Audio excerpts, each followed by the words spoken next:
اس نے بڑے دونوں بھائیوں سے وجہ جاننے کی کوشش میں لب کشائی کی تھی، یوں کہ وہ دونوں کسی بپھرے شیر کی طرح بڑے خوفناک انداز میں غرائے تھے۔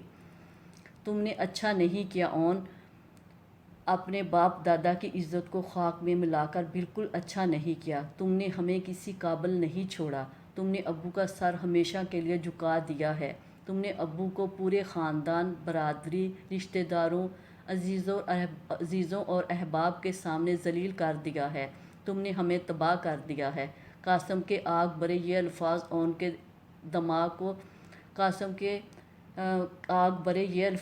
کے دماغ کو دہتے الاؤ، جلتی بٹی اور شعلوں کے سپرد کر گئے تھے۔ اس کا دماغ گھوم گیا تھا۔ آخر اون نے کیا کیا تھا؟ اس سے کون سا گناہ سرزد ہوا تھا؟ اسے کچھ بتایا نہ گیا۔ وہ سارے رستے پوچھتا رہا، چیختا رہا، گھراتا رہا، یہاں تک کہ اسے ایک بند کمرے نما حال میں پہنچا دیا گیا۔ وہاں ابو بھی تھے، چچا بھی تھے، اس کے بھائی بھی تھے۔ ابو اور چچا خون رنگ زخمی نگاہوں سے اسے گھور رہے تھے۔ ان آنکھوں میں کیا کچھ نہیں تھا، دھول، مٹی، ریت، غصہ، دکھ، ملال، غم۔ جانے ان سب کو کیا ہوا تھا۔ وہ تو چینج کرنے کی غرض سے پنڈال کی رونق سے باہر نکلا تھا۔ قاسم اور عاصم اسے گاڑی میں بٹھا کر اس عمارت میں لے آئے تھے۔ وہ دونوں بھی غم و غصے سے بے حال تھے۔ وہ عمارت کی پچھلی طرف سے انٹر ہوئے تھے۔ اون گھبراہٹ، غصے، اشتعال میں دیکھ نہیں سکا تھا یہ عمارت کس چیز کی تھی۔ وہ اب اس حال نما کمرے میں چند اجنبی چہرے بھی دکھائی دیے تھے۔ اس کا دل کہہ رہا تھا کچھ انہونا ہونے والا ہے۔ آخر کیا ہونے والا تھا؟ اون کا دماغ معاف ہونے لگا۔ کچھ دیر بعد اون پہ ایک نفرت انگیز نگاہ ڈال کر ابو نے کسی باریش آدمی کو مخاطب کرتے ہوئے کہا تھا، مولوی صاحب بسم اللہ کیجیے۔ ابو کی آواز میں دکھ تھا، شکستگی تھی۔ ابو غصہ تھا اور سب سے بڑھ کر اون کے لیے شدید نفرت تھی۔ اون کا دم جیسے گھٹنے لگا۔ ابو کا اشارہ پاتے ہی مولوی نے خطبہ بلند آواز میں پڑھا تھا۔ پھر کچھ رسمی کارروائیاں ہوئی تھیں۔ رجسٹر پہ دستخط لیے گئے تھے۔ یہ کوئی ایجاب و قبول کی رسم تھی، یہ کسی کے نکاح کی رسم تھی۔ آخر یہ سب کیا تھا؟ کیوں تھا؟ کس لیے تھا؟ اون نے ابو کی زہر بری گولیوں سے خائف ہو کر غائب دماغی سے سائن کر دیے تھے۔ پھر ایک سوٹڈ بوٹڈ آدمی نے ابو کو اور چچا کو گلے لگا کر مبارکباد دی تھی۔ یہ مبارک کس سلسلے کی کڑی تھی؟ یہ نکاح کس کا تھا؟ اون کا دماغ بند ہونے لگا، شعور کھونے لگا، عقل گم ہوگی، فہم مر گیا۔ اسے کچھ دیر بعد اسی سوٹڈ بوٹڈ آدمی نے گلے لگایا تھا۔ وہ آدمی کون تھا؟ وہ اون سے کیوں مل رہا تھا؟ بہت دیر بعد اس کے حواس ٹھکانے آئے تھے۔ بہت دیر بعد اس کی عقل نے کام کرنا شروع کیا تھا۔ بہت دیر بعد اون عباس کو پتہ چلا تھا کہ یہ نکاح کی کارروائی ہو رہی تھی۔ اس کا نکاح کر دیا گیا تھا، فریحہ سے نہیں، مارو سرفراز سے۔ اور یہ عمارت کسی ہوٹل کا کمرہ نہیں تھا بلکہ ایک نامور ہاسپٹل کی بلڈنگ تھی۔ جب تک اس کی عقل و شعور فہم نے کام کرنا شروع کیا تھا تب تک بہت دیر ہو چکی تھی، اتنی دیر کہ اون عباس ساکت ہو کر رہ گیا، پتھر کا بت بن گیا تھا۔ مارو کا نروس بریک ڈاؤن ہوتے ہوتے بچا تھا۔ اس وقت وہ سکون آور دواؤں کے زیر اثر تھی۔ اگر لمحہ بھر کی تاخیر کے بعد اسے ہاسپٹل لایا جاتا تو تب تک مارو کو برین ہیمریج بھی ہو سکتا تھا۔ یہ تو ماہم تھی جو نوکروں کی مدد سے بروقت مارو کو ہسپتال لے آئی تھی۔ انتہائی زماندار ڈاکٹر کی فوری ٹریٹمنٹ نے مارو کو کسی بھی انتہائی تکلیف سے بچا لیا تھا۔ اسے 1.5 گھنٹے بعد ہی ہوش آ گیا تھا، لیکن ہوش میں آنے کے بعد ایک قیامت سرفراز احمد کی منتظر تھی۔ وہ عالم غشی میں بھی عباس عباس پکارتی رہی تھی۔ وہ ہوش میں آ کر بھی چیخ چیخ کر روتی رہی تھی، عباس تم کہاں ہو؟ رکتے کیوں نہیں؟ میں تمہارے پیچھے بھاگ بھاگ کر مر جاؤں گی۔ عباس رک جاؤ، عباس لوٹ آؤ، دیکھو میں بری نہیں ہوں، میں بری نہیں ہوں۔ وہ پچھلے 1 گھنٹے سے چلا رہی تھی، رو رہی تھی۔ سرفراز احمد کے دل پہ جیسے قیامت بیت گئی۔ وہ تڑپتی مارو کو سینے سے لگا کر رو پڑے تھے۔ ابھی اس کی حالت کو دیکھ کر ڈاکٹر وحدی نے بھی سرفراز احمد سے اب سرفراز احمد سے عباس کے متعلق پوچھا تھا۔ سرفراز احمد خود انجان تھے، بھلا کیا بتاتے۔ ان سے اکلوتی بیٹی کا رونا دیکھا نہیں جا رہا تھا، صدمے سے ان کا دل پھٹ رہا تھا۔ وہ خود زندگی میں پہلی مرتبہ مارو کو اس طرح تڑپتا دیکھ رہے تھے، ان کی جیسے جان نکل رہی تھی۔ یہ کون تھا؟ ان کی جیسے جان نکل رہی تھی۔ کون تھا جس نے ان کی شہزادی کو اس حال تک پہنچایا تھا؟ وہ زمین کے اوپر تھی، زندہ تھی، لیکن چند ہی گھنٹوں میں شکستہ حال ہو چکی تھی۔ اور ڈاکٹر وحدی کے بتانے پر خود بھی شوق رہ گئے تھے۔ ڈاکٹر وحدی نے تنہائی میں انہیں بہت کچھ بتایا تھا۔ آپ کی بیٹی عباس نامی کسی جوان سے اٹیچمنٹ رکھتی ہے۔ یہ کوئی شدید صدمہ یا ٹارچر کیے جانے کا اثر ہے۔ آپ مارو کو اعتماد میں لے کر اس مسئلے کا حل کریں۔ ڈاکٹر وحدی کے بتانے پر وہ نظر چرا گئے تھے۔ وہ اس وقت مارو کا تڑپ تڑپ کر رونا سرفراز احمد کے لیے کسی آزمائش سے کم نہیں تھا۔ وہ ان کے کندھے سے سر پٹک رہی تھی، اس حال میں کہ مارو کے آنسوؤں سے ان کا شانہ تار ہو چکا تھا۔ ڈیڈی بتائیں مجھے، میں بری لڑکی ہوں؟ میں اچھی لڑکی نہیں ہوں؟ اگر میں بری لڑکی ہوں تو آپ نے مجھے اچھا کیوں نہیں بنایا؟ ڈیڈی وہ کہتا ہے میں بری ہوں۔ ڈیڈی اسے جا کر بتائیں میں بری نہیں ہوں، میں گندی نہیں ہوں۔ اگر میں بری ہوں تو اس کے لیے اچھی بن جاؤں گی۔ ڈیڈی میں اچھی ہو جاؤں گی، پلیز عباس کو لا دیں، عباس کو واپس لا دیں۔ مارو چیخ چیخ کر ایک مرتبہ پھر خود سے بیگانہ ہو گئی تھی، یوں کہ سرفراز احمد بھی پھوٹ پھوٹ کر رو پڑے تھے۔ انہیں کچھ معاملہ سمجھ میں آ گیا تھا۔ انہیں مارو کی حالت زار کا سبب سمجھ میں آ گیا تھا۔ مارو اس قدر آگے تک پہنچ گئی تھی اور انہیں خبر ہی نہیں ہو سکی۔ وہ کیسے باپ تھے، انہیں علم نہیں ہو سکا، اور ان کی بیٹی اتنے بڑے بڑے کربناک فیز سے گزر گئی۔ ان کا ملال کم نہیں ہو رہا تھا، پچھتاوا کم نہیں ہو رہا تھا۔ مارو کی حالت کچھ سنبھلی تو انہوں نے ماہم کو بلا لیا تھا۔ تب شازمہ بھی موجود تھی۔ ماہم نے شازمہ کی موجودگی میں کچھ کھل کر انہیں بتایا تھا، پھر بھی اس کی ڈکی چھپی باتوں کو سرفراز احمد سمجھ گئے تھے۔ ان کی بیٹی ان حالوں تک پہنچ گئی تھی، وہ کیسی اذیتوں سے گزر رہی تھی۔ انہیں ملال گھیرے ہوئے تھا، انہیں پچھتاوے گھیرے ہوئے تھے۔ مارو کا اقرار محبت کا انکشاف تھا۔ انہیں لگ رہا تھا مارو کی تربیت میں کوئی کمی رہ گئی تھی، ورنہ یوں تو نہ ہوتا۔ آج انہیں شدت سے احساس ہو رہا تھا، مارو کی اپنی ماں ہوتی تو شاید اس صورتحال میں اسے نفسیاتی اور جذباتی سہارا دیتی، اس کا دکھ بٹاتی، اسے سمجھاتی، اس تکلیف میں اسے اکیلے پن کا احساس نہ ہونے دیتی۔ شازمہ سے کیا توقع کی جا سکتی تھی؟ وہ مارو کا آزار کم کرتی؟ شاید کبھی نہیں۔ سرفراز احمد شدید پریشان تھے۔ وہ اتنا انہیں اندازہ ہو چکا تھا کہ مارو سمجھانے والے فیز سے آگے نکل چکی تھی۔ وہ عباس سے محبت میں بہت آگے تک جا چکی تھی، جہاں سے واپسی ناممکن تھی۔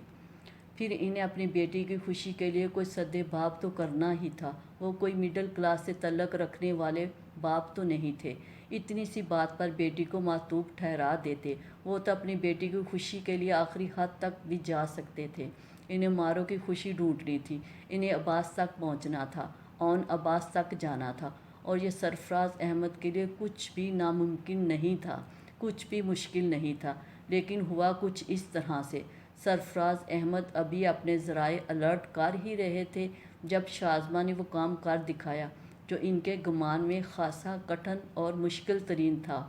وہ جو سوچ رہے تھے کہ انہیں خود اپنی بیٹی کا پرپوزل لے کر رحمان اور فرقان صاحب کے پاس جانا ہوگا، شاید ان کی منت بھی کرنا پڑے، شاید انہیں مجبور بھی کرنا پڑے، شاید بیٹی کا باپ ہو کر التجا بھی کرنا پڑے۔ سرفراز احمد اس وقت دم بخود رہ گئے تھے، جب خود بخود عباس کا باپ، اس کا چچا اور اس کے بھائی شرمندہ حالت میں، انتہائی شرمسار، افسردہ، رنجیدہ اور سر جھکائے سرفراز احمد سے معافی مانگنے پہنچ گئے تھے۔ انہوں نے نہ صرف سرفراز احمد سے معافی مانگی تھی، بلکہ بڑی عاجزی کے عالم میں سر جھکا کر اپنے بیٹے کی غلطی اور گناہ تسلیم کرتے ہوئے مارو کا رشتہ طلب کیا تھا اور فوری نکاح پہ اصرار بھی کیا۔ یہ سب انتہائی اچانک رد عمل کے طور پر ہوا تھا۔ کیا عباس نے خود رشتہ بھیج دیا تھا؟ جب اسے مارو کی تکلیف اور ہسپتال میں ایڈمٹ ہونے کا پتہ چلا۔ سرفراز احمد نے کسی بھی بات پہ غور نہیں کیا تھا۔ ان کے لیے بس اتنا ہی کافی تھا کہ جس خوشی کو وہ خود اون عباس کے گھر سے ڈھونڈ کر لاتے، وہ خود بخود چل کر ان کی دہلیز پر آ گئی تھی۔ یہ ان کی خوش نصیبی نہیں تو کیا تھا۔ یوں اون کے والد اور چچا کے اصرار پہ فوری طور پر ہسپتال میں ہی نکاح کی کارروائی عمل میں لائی گئی تھی۔ رخصتی کے لیے اگلا دن مقرر ہو گیا۔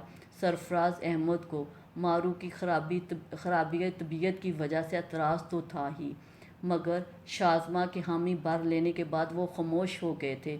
یوں مارو اگلے ہی دن بیاہ کر پر سجا کر اون عباس کے گھر میں ہمیشہ کے لیے کسی سہانے خواب کی مانند اتر آئی تھی۔ ایسا خواب جو ایک ہی چھناکے میں ٹوٹ گیا تھا، اس بیکناک انداز میں کہ مارو کراہ بھی نہیں سکی تھی۔ نکاح کے بعد فوری رد عمل کے طور پر اس کا اپنے ہی گھر والوں پہ پھٹ پڑنا فطرت کا عین تقاضا تھا۔ جو کچھ اس کے ساتھ ہوا تھا اور جو کچھ کیا گیا تھا وہ کسی گہری سازش کا نتیجہ تھا۔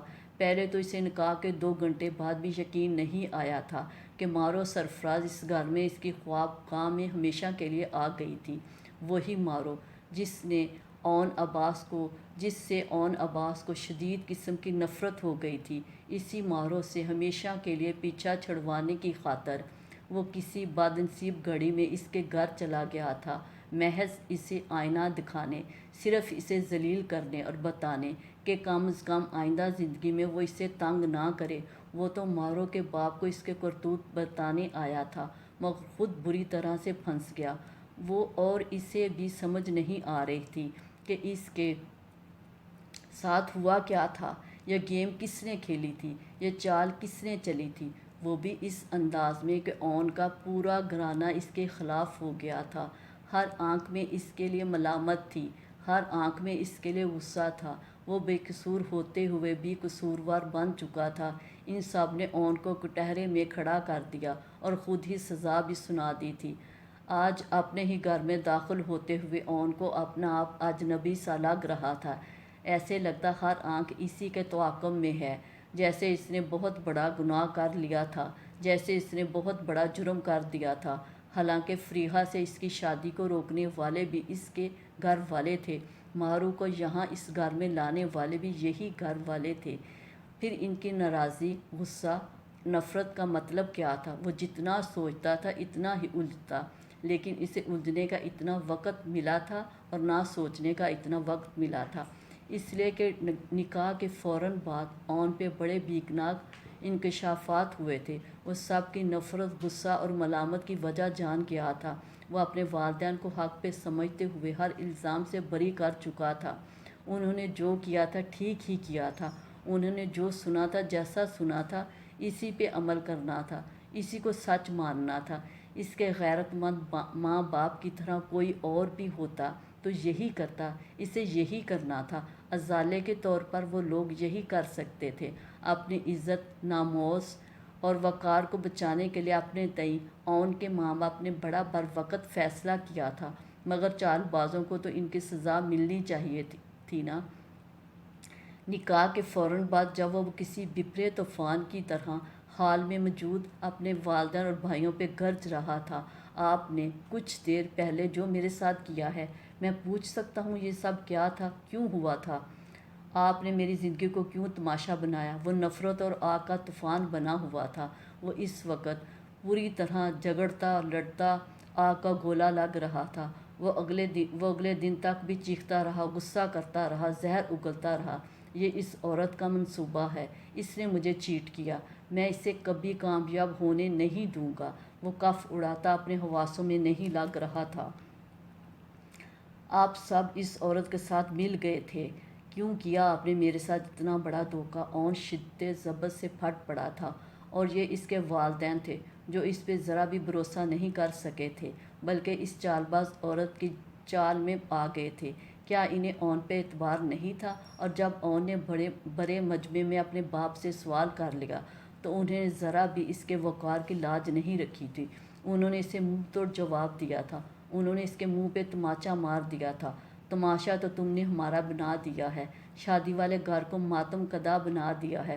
تمہاری چچی ہسپتال میں پڑی ہے، مہمان انگشتے بداں ہیں، پھر ہر آنکھ میں تجسس ہے، غصہ ہے، دلچسپی ہے، ہر زبان پہ قصے کہانیاں ہیں۔ جاؤ باہر نکل کر دیکھو اور زبان چلانے والوں کی زبانیں کاٹ آؤ۔ ہر کوئی تمہیں گناہگار تسلیم کر رہا ہے۔ آخر کچھ تو تھا نا جو بات یہاں تک اس نوبت تک آئی۔ پچھلے کچھ عرصے سے میں بھی تمہارے رنگ ڈنگ دیکھ رہا تھا، پھر بھی اپنی تربیت پہ بہت ناز تھا۔ جو اڑتے اڑتے قصے میرے کانوں تک پہنچ رہے تھے جھوٹے ہیں، بے بنیاد ہیں۔ ارے کوئی عزت دار شریف ماں باپ کی اولاد اتنا جھکتی نہیں، التجائیں نہیں کرتی، اور وہ شریف آدمی کس قدر بے بس تھا، اور وہ عورت جس کی بیٹی کو اس کے گھر جا کر تم نے برباد کیا، اس عورت کا کیا قصور تھا جو روتی ہوئی میرے پاس آئی تھی؟ آخر کچھ تو تم نے ان لوگوں کے ساتھ کیا، ان کی بیٹی کو کس انتہا تک پہنچا آئے کہ وہ ہسپتال میں زندگی موت کی کشمکش میں جا پڑی، تم پر قہر ٹوٹ پڑے، ذرا غیرت نہ آئی؟ ایک دن بعد تمہاری شادی تھی اور تم نے اپنے نفس کے بے لگام گھوڑے کو سر پر دوڑا کر میرے سر میں خاک ڈلوا دی، میری عزت کو دجی دجی بکھیر دیا، مجھے ذلیل و خوار کر دیا، ساری دنیا کے سامنے، سب سے بڑی بات میرے اکلوتے بھائی کے سامنے، اس کی اکلوتی بیٹی کے سامنے۔ آہ تھو، نفرت ہے مجھے تم سے۔ کاش میرے بس میں ہوتا تو تمہیں اپنی اولاد ماننے سے انکار کر دیتا، تمہیں گھر بدر کر دیتا، اپنے وجود اور کاروبار سے الگ کر دیتا، لیکن اس تمہاری ماں کی وجہ سے بے بس ہوں۔ یہ عورت مجھے کسی بھی انتہائی فیصلے تک نہ جانے دیتی، میں بے بس ہوں اور تمہیں اس گھر میں رکھنے پہ مجبور ہوں، اس لیے کہ جس عزت دار شریف آدمی کی بیٹی کے سر پہ چادر ڈال کر ایک دعوے کے تحت یہاں لایا ہوں، اب اس عہدے سے پھر نہیں سکتا، اس عہدے کو زندگی بھر نبھاؤں گا، اس کی بیٹی کو اپنی بیٹی بنا کر لایا ہوں اور تمہارے حصے کے گناہوں کی معافی مانگ کر لایا ہوں، اس لیے کہ میرے اپنے گھر میں بھی بیٹیاں ہیں۔ میں کسی شریف آدمی کی بیٹی کو اپنی اولاد کے ہاتھوں برباد ہوتے اور اجڑتے نہیں دیکھ سکتا تھا۔ ابو کا جاہو جلال اور غصہ بحر ہند میں کسی طوفان سے کم نہیں تھا، اون تو ایسے بدک کر پیچھے ہٹا تھا جیسے اسے بچھو نے ڈنگ مار لیا ہو۔ یہاں تو الزام در الزام کا سلسلہ چل پڑا تھا، نہ کوئی اس سے وضاحت لے رہا تھا، نہ کوئی بات سن رہا تھا، نہ کسی کو اون کی وضاحتوں میں دلچسپی تھی۔ وہ اپنی صفائی کس کے سامنے پیش کرتا؟ اس کا پورا گھرانہ اس کے خلاف ہو چکا تھا۔ وہ تو ابو تو صفائی میں ایک لفظ بھی سننا گوارا نہیں کر رہے تھے۔ اون کو لگا جیسے اس کے دماغ کی شریان پھٹ جائے گی، کوئی نس تو ضرور پھٹ جائے گی۔ اس کی لہو رنگ آنکھ میں شرارے پھوٹ رہے تھے۔ اس قدر بے اعتباری، اس قدر بد اعتمادی، صرف اس 2 ٹکے کی بے حیا عورت کی وجہ سے جس نے رو دھو کر جانے کون سا ڈرامہ رچا کر اس کے والدین کو اپنے ہی بیٹے سے متنفر کر دیا تھا۔ اون کا دل چاہ رہا تھا ہر چیز کو آگ لگا دے، اس مارو نامی خون اشام بلا کو آگ لگا دے، اور صد شکر کہ میری بیٹی فریحہ کی زندگی برباد ہونے سے بچ گئی۔ بروقت تمہارے کرتوت میرے سامنے آ گئے، بہت جلد تمہارا گونا رخ کھل گیا۔ اگر یہ سب بعد میں پتہ چلتا تو کیا ہوتا، کس قدر برا ہوتا، اور تم نے اس بچی کو برباد کر کے اچھا نہیں کیا۔ میں اسی لیے ازالے کے طور پر تمہاری سزا بنا کر اسے یہاں لایا ہوں۔ ابو ٹھونک بجا کر اعلان کر رہے تھے۔ بہت ساری آنکھوں میں ابو کے اس نیک عمل پہ ستائش بھری ہوگی۔ وہ اپنی عزت اچھالنے کی بجائے بڑے فہم و فراست کا مظاہرہ کرتے ہوئے رات کی تاریکی میں بیٹے کے عیبوں پر پردہ ڈال کر اس ستم زدہ لڑکی کو بہو بنا کر گھر لے آئے تھے۔ یہ ان کی دور اندیشی اور دانش مندی ہی تو تھی۔ برباد تو مجھے کیا اس نے، میرے ہی گھر والوں کے سامنے مجھے ذلیل کیا۔ میں اس سے انتقام لوں گا اور ضرور ہی لوں گا۔ غصے کی انتہا پہ اون کے اشتعال کا رخ کسی اور سمت نکل گیا تھا، اس کی آنکھوں میں پھر سے خون بھر گیا تھا۔ ابو اس کے ارادے جان کر گرجدار لہجے میں پورے قد سے کھڑے ہو کر غرائے تھے۔ خبردار جو تم نے اس بچی کے ساتھ کوئی زیادتی کر کے میرا مزید تماشا لگوایا، خبردار جو تم نے مزید میری عزت کا جنازہ نکلوایا۔ میں اس کے باپ کے ساتھ عہد باندھ کر اسے لایا ہوں، مجھے اور ذلیل کیا تو کھڑے کھڑے گولی سے اڑا دوں گا۔ ان کا بس نہیں چل رہا تھا اپنے اونچے پورے بیٹے کا گریباں چاک کاٹ ڈالیں، ان قدموں کو کاٹ ڈالیں جن سے چل کر وہ سرفراز احمد کے گھر کی دہلیز پار کر کے گیا تھا۔ وہ باپ کے فیصلہ کن گرج دار لہجے اور بھیک ناک دھمکیوں پہ روحانسا ہو گیا تھا۔ ابو میرا یقین کریں، میں نے کچھ برا نہیں کیا، میرا کسی کے ساتھ کوئی تعلق نہیں، یہ سب جھوٹ ہے، سازش ہے، میرے خلاف منصوبہ بنایا گیا ہے۔ میں تو فریحہ کے ساتھ شادی پہ خوش تھا، میں تو فریحہ۔ اون نے شدت ضبط کے ساتھ آنکھیں دباتے بمشکل اپنے الفاظ منہ سے ادا کیے تھے۔ ابو نے اسے نفرت انگیز لہجے میں بے ساختہ روک دیا تھا۔ انہوں نے اس کی بات کاٹتے ہوئے چلا کر کہا، میری بیٹی فریحہ کا اپنی گندی زبان سے نام بھی مت لو، سنا تم نے؟ آئندہ میں تمہارے منہ سے فریحہ کا ذکر بھی نہ سنوں۔ یہ تو میرا بھائی ہے جس نے میری بے بسی کو سمجھا، میرا ساتھ دیا، ہر قدم پہ میرے ساتھ رہا، تمہارے عیب دھونے میں بھی میرے ساتھ گیا۔ اس نے اس آدمی سے معافی مانگی، میں تو عمر بھر اپنے بھائی کا احسان مند رہوں گا۔ ابو گرجتے گرجتے آخر میں آبدیدہ ہو گئے تھے، پھر دوبارہ سے فارم میں آ گئے۔ اس کی امی جو چپکے چپکے رو رہی تھی، ایک دم اون کے سامنے آ کھڑی ہوئی۔ بس بھی کریں، بہت ہو گیا، اپنی جذباتیت اور غصے کا پتہ نہیں، میرے بیٹے کی جان کا وبال بن گئے ہیں۔ اس کی غلطی کیا ہے، جرم کیا ہے؟ میرا بیٹا ایسا نہیں ہو سکتا، یہ کسی کی ضرور چال ہوگی۔ امی جو اتنے گھنٹوں سے خاموش تھی، اچانک اس کے سامنے ڈال بن گئی تھی۔ امی کے اٹھتے ہی عاصم اور قاسم بھی کچھ جز بز سے ہوئے، شاید وہ بھی یہی چاہتے تھے کہ یہ یوم احساب کا خاتمہ ہو، عدالت برخاست کی جائے۔ جو ہونا تھا وہ ہو گیا تھا، جو ذلت اٹھانا پڑی تھی وہ اٹھا لی تھی، اب باقی کیا بچتا تھا؟ ادھر عاشر بھی بے قرار سا کھڑا ہو گیا۔ ابو آپ اون کو ایک موقع ضرور دیں، آپ اس کی بات تو سن لیں، کیا پتہ واقعی کوئی سازش ہو، ہمارا اون ایسا تو نہیں۔ کیا آپ اپنی تربیت کو بھول گئے؟ عاشر کے نرم انداز پہ ابو بھی کچھ نرم ضرور پڑ گئے تھے، تاہم یہ نرمی اون کے لیے ہرگز نہیں تھی۔ یہ نرمی صرف اور صرف اس شریف آدمی کی بیٹی کے لیے تھی جسے اون نے برباد کیا تھا، اور جس کے باپ نے ان کے سامنے ہاتھ جوڑ کر اپنی بیٹی کے لیے خوشیوں کی بھیک مانگی تھی۔ میری بیٹی بہت نادان ہے، ناسمجھ ہے، اس کی غلطیوں پہ درگزر کیجیے گا، اسے آپ سب کے پیار کی ضرورت ہے۔ میری بیٹی نے پیار کے معاملے میں بہت محرومی دیکھی ہے۔ وہ بار بار بھیگی آواز میں اپنی بیٹی کے لیے خوشیوں کی بھیک مانگ رہے تھے، اور آخری دم تک اپنی بیٹی کے نادانی، کم فہمی، جذباتیت اور کچھ خود سری کی بات بھی کرتے رہے تھے۔ اس وقت اون کے ابو کو اون پہ بہت غصہ تھا۔ وہ کسی بھی بات کو سن نہیں سکتے تھے، تاہم مارو کو خوش رکھنے کا عہد ضرور دے کر آئے تھے، اور اب اس عہد کو زبردستی نبھا کر دم لینے والے تھے، اور دوسروں سے بھی یہی توقع رکھتے تھے۔ انہوں نے ببانگ دہل اعلان کر دیا تھا، کوئی بھی مارو کو اس گھر میں تکلیف دینے کی کوشش نہیں کرے گا۔ جسے وہ سنا رہے تھے وہ پیروں کی ٹھوکروں سے ایک ایک چیز اڑاتا، ہذیان بکتا نکل گیا تھا۔ ماہم نے کھڑکی سے پردے سمیٹ کر اے سی کی کولنگ کو کم کیا، پھر وہ بیڈ پر آڑے ترچھی لیٹی مارو کو زبردستی اٹھا کر غرائی تھی، اٹھ جاؤ مارو، وہ لوگ آ بھی چکے، اور ابھی تمہارا اشنان بھی باقی ہے۔ اسے ہسپتال سے آئے 7 دن ہو گئے تھے۔ اس وقت دن کے 2 بج رہے تھے جب حواس باختہ سی ماہم اس کے روم میں بھاگی بھاگی چلی آئی تھی۔ اس کا چہرہ جوش کے عالم میں سرخ تھا، حواس باختہ تھی، آنکھیں چمک رہی تھی، رنگت گلابی تھی۔ اس نے نیند میں دھت سوئی مارو کو جھنجھوڑ کر اٹھا دیا تھا، لیکن دوسرے ہی لمحے مارو دوبارہ تکیے میں گم ہو گئی تھی۔ ماہم اسے جگا جگا کر تھک چکی تھی۔ تب اسے ٹھنڈے پانی کا خیال آیا تھا، وہ کیسے اپنا پرانا حربہ بھول گئی تھی۔